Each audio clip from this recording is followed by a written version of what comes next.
Dada zetu ambao wanafanya jubilei ya miaka 25 ya utawa, wapendwa sana dada zetu wanaofunga nadhiri za kwanza leo, masisa wote wa Karmeli na watawa wote mliombo humu wa kike na wa kiume, mafrateli, wazazi, wageni wote ambao tunashiriki misa hii na waumini wote, tumsifu Yesu Kristo. Leo tunamshukuru Mungu kwa yote anayotutendea katika maisha yetu kwa namna ya pekee, kwa zawadi ya wito, hasa tunapowaona dada zetu hawa 20 wanaoadhimisha jubilei ya miaka 25 na wale wanaofunga nadhiri za kwanza leo. Wale wanaofunga nadhiri leo wanaangalia nyuma, wanaangalia majiundo yao, wanaangalia hatua zao zote walizozipitia, na wanatambua kabisa kwamba kumbe hatukuzaliwa watawa, tulihitajika kuundwa na walezi. Waliweza kutuongoza, wakatufikisha katika unovisi, kipindi maalum cha kutafakari vizuri wito, kutafakari vizuri shirika na karama ya shirika, na mpaka leo tunaamua sasa kujiweka wakfu kwa Mungu, kwa Kristo, katika nadhiri za kwanza katika shirika hili na kufuata karama ya shirika hili. Kwa ndio maana wanamshukuru Mungu katika hilo. Na wakati huu wale ambao wanaadhimisha jubilei ya miaka 25 wanaangalia nyuma, wanaangalia yote walioyapitia, wanaangalia mengine pengine yalikatisha tamaa, wakaona giza, lakini baadaye wakaona mwanga, wakatambua kwamba ni Mungu anawaongoza, ni yeye anawategemeza, na ndio maana wakafikia leo hii wanasema asante Mungu kwa miaka 25. Na katika hilo tena wakatambua kumbe malezi hayaishii tu kufunga nadhiri, iwe za kwanza au za daima. Malezi ni endelevu mpaka pale ambapo Mungu atatuchukua. Wanatambua hilo, ndio maana leo hii tunapoungana pamoja nao kumshukuru Mungu kwa miaka 25 ya utawa, tunawaombea na kuwapongeza kwa safari ndefu hiyo. Na hata hawa wanaofunga nadhiri za kwanza tunawaombea na kuwapongeza kwa majitoleo yenu na kwa safari mlioifanya. Mungu aendelee kuwaneemesha, kuwategemeza katika safari yenu ya wito kumwelekea Mungu katika utakatifu. Wito ni zawadi kutoka kwa Mungu, hatujiiti sisi wenyewe. Na wito huu unapaliliwa, unamwagiliwa, unatiliwa mbolea ili ustawi vizuri, na yule anayepokea wito huu aitike ipasavyo mbele ya Mwenyezi Mungu na kuishi inavyopasa wito wake. Wito huu unaanza katika familia. Wito huu unaanza na wazazi wenyewe, kwanza katika maisha yao, pili katika malezi wanayoyatoa kwa watoto wao ili waweze kuchanganua vizuri miito yao. Wito huu unaanza katika familia, na wito huu unaanza katika safari ya maisha ambayo tunayaendea, tukijua kwamba maisha ni safari hiyo ya kujifunza mambo mengi, na mambo haya ndipo tunapokutana na sauti ya Mungu. Tunayaona haya yote katika somo la kwanza, tukitambua kwamba Mungu anapomwita mtu anamjua, anamtambua, na anapomjua na kumtambua ana elimu hiyo ya mtu huyu hata kabla hajaumbwa. Tumesikia katika somo la kwanza, kabla hujaumbwa na alikujua, ambapo kwa wale ambao wanasoma masomo ya falsafa wataelewa sifa mojawapo ya Mungu. Kwa Kiingereza sema all knowing or omniscient knowledge, yani anafahamu kila kitu. Lakini vile vile tunasema kwamba ni uwepo wake kwa mwanadamu huu kwenye familia hii na katika safari ya maisha ya mwanadamu huu. Kwa sababu tunasema omnipresent, yupo popote pale katika yote, na baada anawaongoza maisha hayo kuelekea kwake. Na ndio maana Mungu, wakati Yeremia anajiwa na neno la Mungu, anasema kabla hujaumbwa nalikujua. Ndio la kwanza kabisa, yuko kwenye familia hiyo. Kabla hujaumbwa unapata taarifa hiyo kwamba mimi nilikujua. Na ukiwa tumboni mwa mama yako tayari nilianza na wewe safari ya wito wako. Tunaambiwa, anasema nalikutakasa. Kutakasa maana yake ni kuwekwa wakfu. Kuwekwa wakfu maana yake ni kutengwa kwa ajili ya kazi maalum ambayo yeye mwenyewe ameiweka kwa huyu anayemuita. Ukiwa tumboni mwa mama yako nalikutakasa. Nilikuweka wakfu wewe. Wewe uwe wangu, nina nia na wewe, nina lengo na wewe, na kwa sababu hiyo nina kazi na wewe. Nalikutakasa na nikakuweka kuwa nabii. Ndivyo alivyosema. Ndivyo ambiwa huyu kijana Yeremia, akiwa kijana kabisa. Alitambuaje sauti hii ya Mungu? Ni kutokana na malezi yake katika familia yake. Na ndio maana kila mara katika malezi, hata nia ya mama kanisa kwetu sisi waumini wote, tuweze kuwa na muda kwenye familia zetu. Tunajua kama tunaitegemeza familia yetu wapate chakula, watoto wasome, wapate matibabu, lakini kuwa na muda na wa familia hii. Na kwa sababu hiyo kusali pamoja katika familia hii, kusoma neno la Mungu pamoja katika familia hii, na kutafakari pamoja kwenye familia hii. Na ndio maana watoto hawa watajifunza sauti ya Mungu. Na sivyo watajifunza sauti nyingi sana katika ulimwengu huu ambazo zitawachanganya, hawataelewa cha kufanya. Na kwa sababu hiyo tunaona familia ya Yeremia walijitahidi sana kuwa karibu na mtoto wao.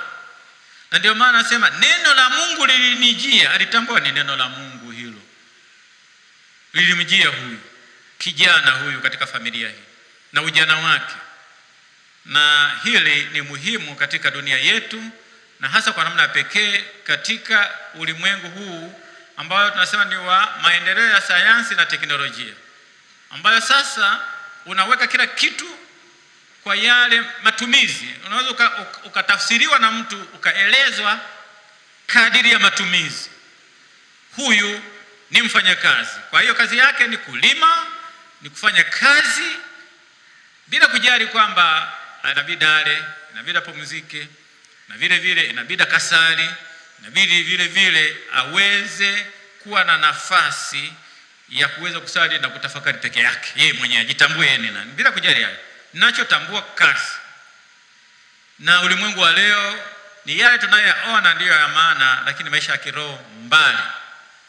Ile ni tatizo la ulimwengu wa leo. Na matokeo yake dharau kwa maisha ya kiroho, na haya yote yanafanya watu wajisahau na kumsahau Mungu na kupeleka mbele kiburi, majivuno, dharau kwa watu wengine na kuwakatisha tamaa watu wengine. Na ndio maana utakuta ni katika ulimwengu huu mito inatoka huko, na kazi kwa walezi kulea watoto hawa wanaoingia katika utawa au katika upadre, katika safari hii ya kumwelekea Mungu, kwa ajili ya kujifunza utulivu, kujifunza kukaa na Mungu kwa ndani, kuongea na vile vile kujifunza dhamiri inavyotusaidia na kuongea na sisi. Mungu ambaye anakaa humu na kutuonya na kutusaidia. Ni kazi sana, kwa sababu roho zetu, mioyo yetu wakati mwingine inachanganyikiwa kwa kelele zilizopo katika ulimwengu, na zinaathiri hata maisha ya kitawa.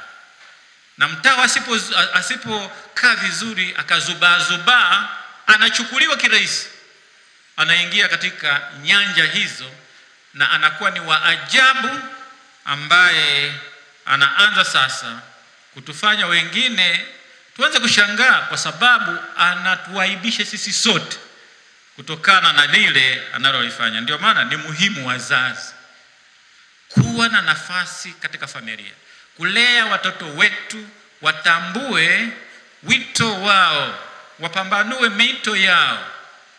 Mzazi wa leo ataangalia pengine mtoto wa kike aolewe, mtoto wa kiume aowe, na pengine tunaweza kaweka tania kwamba apate mchumba mwema. Si kwamba apambanue vizuri mito yake, kwamba yuko upande gani. Mungu anatujua tulivyo. Mungu anajua tuketipo na tutembeavyo na nia zetu na yote. Na ndio maana tunaonywa zaidi na zaidi kumweka mbele yetu sisi sote, kuwa na nafasi ya kwanza katika maisha yetu na katika safari yote. Kwa ndio maana tunamwona huyu Yeremia katika somo la kwanza, na ujana wake kwa kazi nzito aliyokuwa anaiendea, ni nzito kweli kweli. Alianza kutoa vigezo na nina vyote na vile vile visingizio, mimi ni mdogo na siwezi nikaongea na siwezi nikafanya nini. Kwa wito ni zawadi, na zawadi ya Mungu lazima itunzwe. Inatunzwa na sisi sote. Kwa watawa, zawadi hii inatunzwa na maisha ya jumuiya. Mwenzetu anapoanza kushangaa nje, tumrudishe kwa kumwonya, kwa kumkemea, kwa kumfundisha kwa upendo, ili atambue na kujitambua kwamba anaanza kwenda nje ya reli ambayo ni njia ya kumwelekea Mungu katika maisha yake. Na ndio maana tunasema kwamba mtawa anafunga nadhiri, anasema ni public profession of vows. Ana pronounce vows zake, nadhiri zake kwenye umati. Na anapofunga nadhiri zake, ni kazi ya jumuiya kulinda nadhiri hizi za mtawa huyu, asije kapotea katika kelele za dunia hii, katika sauti mbalimbali hizi ambazo zinapoteza wengi. Katika somo hilo tunaambiwa vile vile na kuangalia kwa namna pekee kwamba Mungu anapotuita hatuachi. Mungu anatuwezesha kwa kazi ile aliyotuitia. Ameniita kwa mtawa, ananiwezesha niweze kwa mtawa mwema, na kazi kwangu kushirikiana na neema ya Mungu katika kutimiza yale yote ambayo yananipasa kama mtawa, kuyatimiza yote hayo. Kwa anatuwezesha. Tunajuaje anatuwezesha? Katika Yeremia huyo aliyekuwa anaanza kuweka visingizio, tunaambiwa kiashiria mojawapo cha kuwezeshwa na Mungu, nimeweka maneno yangu kinywani kwako. Kama una kigugumizi, hicho ni cha kwako kama binadamu. Kama unatetemeka ni mwoga, huo ni ubinadamu wako. Lakini mimi nimeweka maneno yangu. Utakachokisema ni maneno yangu, sio maneno yako ya kigugumizi, si uoga wako. Nakupa ujasiri, usiogope. Nakupa ujasiri, utamke vizuri. Kwa hiyo uhubiri neno la Mungu. Wewe uliyeitwa, samini mtawa, nahubirije? Pengine sitaenda mbele, naweza Mungu anatupenda neno, lakini katika kutoa ushuhuda wangu kwa Mungu, ninahubiri habari njema kwa watu wote. Katika kuonyesha mfano mzuri kwa watu wote hawa ambapo naishi nao, ninahubiri habari njema. Na kwa sababu hiyo nimeitwa kuwa shuhuda wa Bwana wetu Yesu Kristo. Na yeye mwenyewe amenipa uwezo huu. Na kwa sababu hiyo si uwezo wangu mimi mwenyewe, naongozwa na Mungu popote pale ninapoenda. Mungu ananiwezesha kwa kunipa maneno yake, kwa kunipa nguvu zake, kwa kunipa ujasiri, nisiogope, nisikimbie watu, hata wanizomee namna gani, lakini najua ni wapi. Nikitambua nimeitwa na Mungu na mimi ni mtoto wa Mungu, kila mara natafuta utukufu wake. Kila mara natafuta sifa zake, naziimba hizo sifa, na kwa sababu hiyo niko karibu kila mara na yeye. Nikianza kuonyesha kiburi, nikianza kuto kuonyesha utii, na ndio maana watawa tunapoweka nadhiri zetu, tunasema tunaishi maisha hayo, tunaishi mashauri ya kiinjili. Mashauri ya kiinjili, tukimwangalia Yesu fukara, tukimwangalia Yesu mseja au msafi wa moyo, tukimwangalia Yesu mtii, na sisi tunafuata nyayo hizi kumwelekea yeye. Na tunapofuata nyayo hizi, yupo na sisi, ametushika mikono. Nikishaanza kutambua kwamba Mungu ameniacha, juu kwamba naanza kuchukua njia nyingine ambayo sio. Kwa ndio maana lazima nikae chini nitafakari. Ndio maana kila mara ninapoitika leo kwamba nafunga nadhiri zangu, lakini lazima kila siku niseme nipo. Kila siku lazima niseme, na kila pale palipo pagumu niseme, Bwana ananiita katika eneo hili, hujaniacha na nitavuka salama. Niwe mtu mwenye matumaini. Kama tunavyoadhimisha jubilei takatifu mwaka huu 2025, mwaka mtakatifu, jubilei kuu, nasema sisi ni mahujaji wa matumaini, na tumaini halitahayarishi. Ukisoma waraka wa Mtume Paulo kwa Warumi sura ya 5 tumaini halitahayarishi. Haliwezi kanidanganya wala haliwezi kanikatisha tamaa. Nitabakia mtawa wakati wote, nitasimama pale nilipo. Na kuonyesha vile vile kwamba Mungu yuko pamoja nasi, sasa utaenda kwa watu ambao utatumwa, sio mwenyewe unayo. Ndio maana nasema kwamba hujitumi mwenyewe, unatumwa. Na ndio maana tunaangalia katika maisha yetu ya kitawa, si ninavyopenda mimi, ila shirika linawaza nini na lina mipango ipi na lina mpango gani na mimi. Kwa sasa si mtawa anaweza akatoka huko anajua kabisa kwamba shirika letu liko 1 2 3 na karama yetu ni hii na hii. Huwezi kaenda kwa mama mkuu naanza kusema kwamba mimi nataka nikasomea urubani, nikaendeshe ndege, mimi nataka nisomee kuendesha treni. Utaendesha treni hilo wapi? Utaendesha ndege wapi? Hata uwanja wenyewe uko kule. Shirika halina kiwanja chochote cha ndege. Kwa shirika litakwambia sasa saa hizi wewe utaenda kusomea udaktari, wewe utasomea walimu, wewe utasomea katekesi, wewe utasomea hivi. Naangalia hivyo, na kwa sababu niangalia hivyo mimi ili nikafanye kazi hiyo vizuri, nikahudumia watu hawa. Na ndio anasema kwamba utaenda kwa wale ambao nitakutuma kuongea nao kadiri ya mahitaji ya shirika hili na kutimiza ile karama ya shirika ambayo ipo, sio kutimiza ya kwangu. Na ndio maana nasema kwamba unapokuwa kwenye jumuiya ujisikie nyumbani. Unapokuwa katika wito huu ujisikie nyumbani, uwe na furaha na amani kutoka moyoni. Sio kwamba upo tu kila mara umenuna, kila mara upo tu ueleweki unataka kufanya nini. Kiona hivi sasa vipi bwana? Umeitwa au? Unaangalia watu kiona kule nje wanacheka cheka, sasa na mimi ningekuwa kama wale.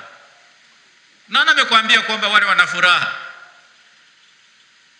Siangalie rangi ya bustani ya mwenzako ukaona ya kwako ina rangi ya kijani, ya kwako ina rangi inaelekea kwenye unjano, kwa sababu hakuna uhai. Usiangalie kwa mtindo. Maisha yaendi hivi. Na wapo ambao wameacha utawa, Wakifikiri sasa nikienda huko nitakuwa na magari, nitakuwa nini. Sio hivyo. Matokeo yake wanaonekana kwamba sio, matokeo anaenda kuokota makopo. Sio, amechanganyikiwa. Ingawa leo hii wanasema anayeokota makopo na yeye anaokota kwa sababu anaenda kuuza, sio lazima kichaa, lakini muokota makopo halisia ni yule aliyechanganyikiwa, ile wafanye nini tena? Kwa sababu ni kubeba mafikra ambayo hayana maana, yanayopoteza lengo nilokuwa nalo toka mwanzo. Na ndio maana unapoingia katika mkanganyiko wowote ule, fikiria siku ile ya kwanza ulipoitwa shirikani. Fikiria katika safari yako uliyoshangilia na familia wanakuaga. Alafu uone kwamba hivi naelekea wapi? Nisimame pale nilipo. Mimi afadhali tu ningeolewa, afadhali ningekuwa. Umeongea na waliooa na walioolewa, wamekupa nini? Wamekueleza chochote? Sikafikiria ubinadamu, kafikiri kwamba ndio nimefika. Ndio maana anasema kama simama pale ulipo. Ndio maana anasema kila siku fanya ambacho Waingereza wanasema discernment of your vocation. Kila siku pambanua wito wako. Pale unapoona magumu, nenda mbele ya Ekaristi Takatifu. Mshirikishe Yesu. Shirikisha baba yako wa kiroho akuongoze vizuri. Kaa tafakari, sio kuropoka na kuamua hovyo hovyo na kuondoka zako unavyopenda. Tumeona wengi wamepotea na wengi wanatia huruma kwa sababu ya kufuata maamuzi ambayo si ya kwao. Kwa sababu ni muhimu sana. Na ndio maana anasema kwamba mashauri ya kiinjili yanasema kwamba kila mara tutaangazwa na Roho, tutaangazwa na Mungu, na tutaangazwa na Kristo mwenyewe ambaye anatuonyesha njia hiyo. Kwa hiyo lazima tuwe watii. Lazima tuwe fukara. Naposema fukara, sio kama nianze kutembea miguu peku peku napita hapa nasema hapa naishi ufukara. Pana, afya ni muhimu. Lazima nijali afya. Lakini sitasema kitu hiki ni changu binafsi. Hiki ni cha kwetu. Kwa sababu hata mimi ni sehemu ya shirika. Kwa hiyo sisi sote ni ndugu. Na undugu huu hauanzi nje kwa sababu tu tumekusanyika pamoja. Kama ingekuwa kukusanyika pamoja, wengi wanakusanyika pamoja. Lakini sifa hiyo sio jumuiya. Lakini kujumuika pamoja, tunajumuika kwa Mungu, roho zetu zinakutana kule na tunaongea pamoja. Kwa hiyo utii, ufukara, usafi wa moyo, tunakaa kwa Yesu, tunaongea naye, anatuongoza. Kwa hiyo tusiogope. Na tunakumbushwa katika somo la pili. Sisi tunaishi katika dunia hii, wanaona yule mtawa, yule padre, na wakati mwingine wanaweza watu wakapita karibu na nyumba ya mapadre, hata nyumba zile za malezi. Kuna sehemu fulani ilikuwa pale, mwanaume lote hili linasema lijaoa lipo katika nyumba hii. Wewe mzazi, wewe umepotea sana wewe. Saa hizi ukisha kula mahali wewe unasema mtoto wako aende utawa. Wengine wanasema hivi. Na yanatokea haya. Tunaambiwa katika somo hili, wale ambao hawajajaliwa kujua wito na thamani yake, na thamani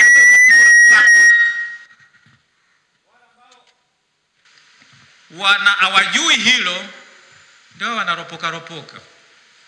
Tunaambiwa kwamba kwa wale ambao ni Wayunani, wale wanajidai sana, wale ambao sio, wao wamepotea, ni upuuzi.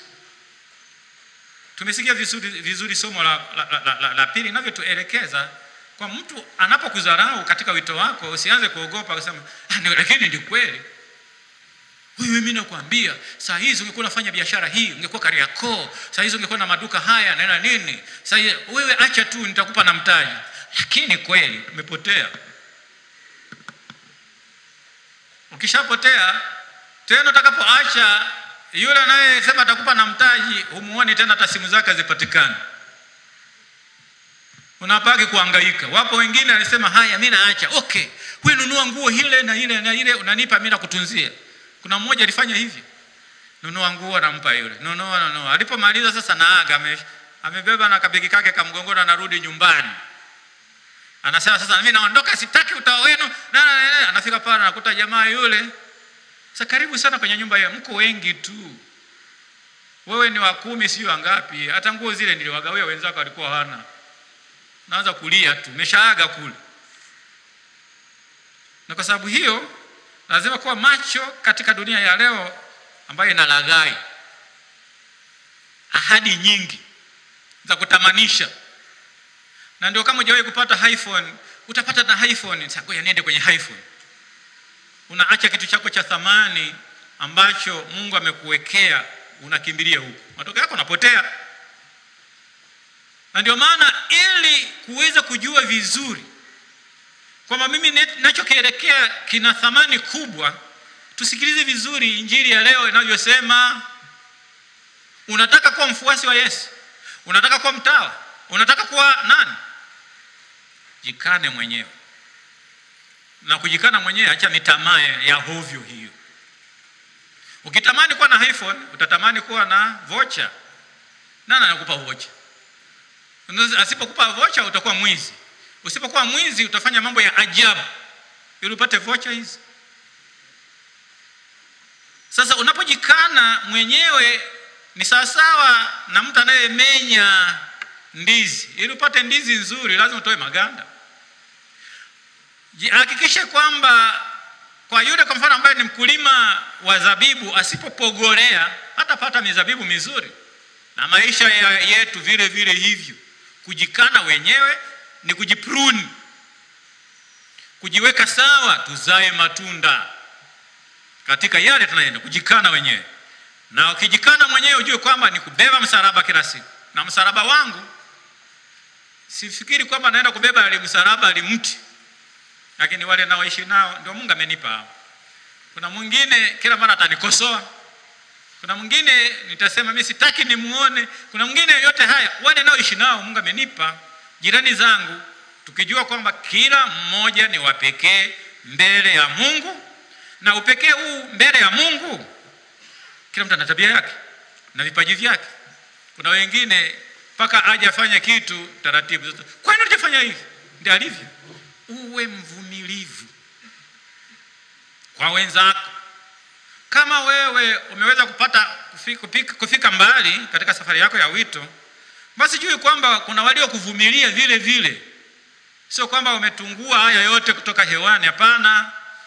Kwa ulivumiliwa. Kasa kama ulivumiliwa, wape nafasi na hao. Na katika kuvumiliana huku ndipo tunaweza tukawa kitu kimoja.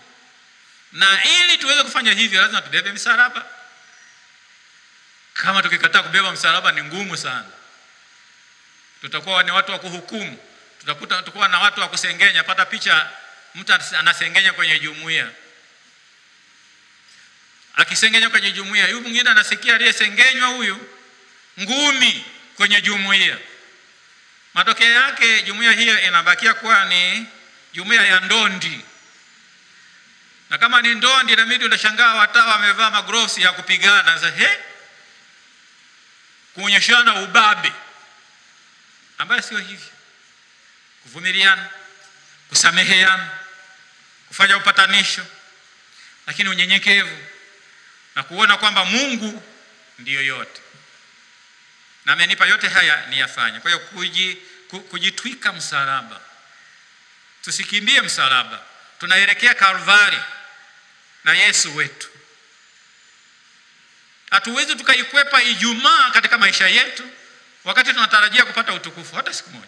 Lazima tujue kwamba lazima tupitie Kalvari ili tuweze kwenda mbinguni. Ni muhimu.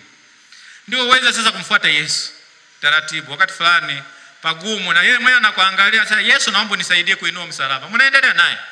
Mwisho mnafika kule. Ndio maana tunaona kwamba katika safari yetu ya wito tukumbatie msalaba. Alama ya ushindi.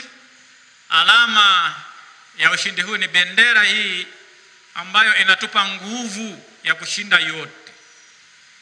Na maisha ya utawa ni mazuri tu pale ninapokuwa na jumuiya yangu, sio peke yangu. Ambapo nazingatia mambo ya jumuiya ninazingatia mambo ya jumuiya na ninafuatilia na ninafanya yote mambo ya jumuiya.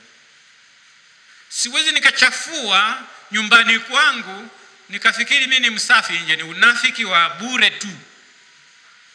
Huko nje watakuita baba au wasema mama, dada, karibu karibu karibu. Kwa ndani sasa limekuja hili.